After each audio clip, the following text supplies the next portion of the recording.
Hi, I'm Serra. Carl Andre, Donald Judd, Dan Flavin, Saul LeWitt, and Robert Morris were all artists who in the early 1960s rebelled against the art that followed abstract expressionism. These artists turned to cleaner, leaner ways of making art and looked to the work of Barnett Newman, Tony Smith, and even Mondrian for ideas and inspiration. Their work came to be known as minimalism. Along with pop art, minimalism became a major movement of the 20th century. Some critics and historians even say that its importance rivals that of Cubism. The work of Andre, Flavin, Judd, Morris, and LeWitt introduced a completely new way of making, thinking about, and experiencing art.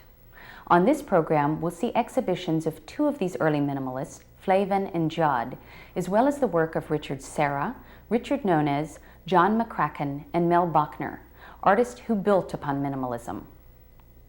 Art historian and critic Phyllis Tuchman discusses some of the issues that concern these early minimalists. They were trying to get art back to its basics. I think some of my friends get upset about sports, but I think a comparison with sports is very much in order. When the minimalists looked around them, they looked at what was being shown on 10th Street. They looked at what the early, what the pop artists were looking at the same time, a kind of excessive emotionalism. Like sports figures, they went back to the fundamentals.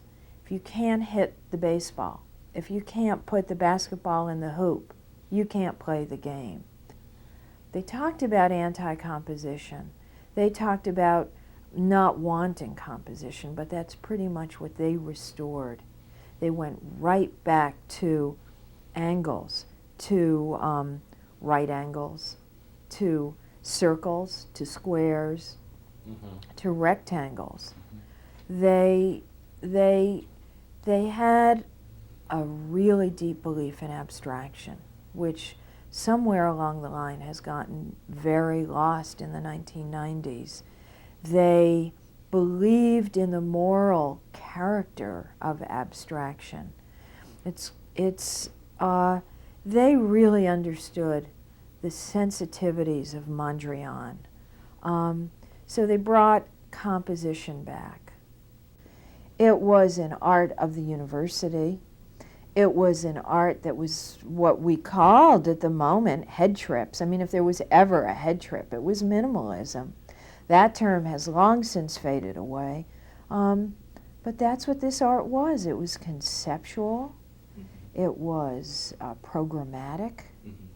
I love the idea about the Fibonacci, progressions, and everyone had systems, systemic art. The title of Barbara Rose's great article, ABC Art. I mean, that's what this was.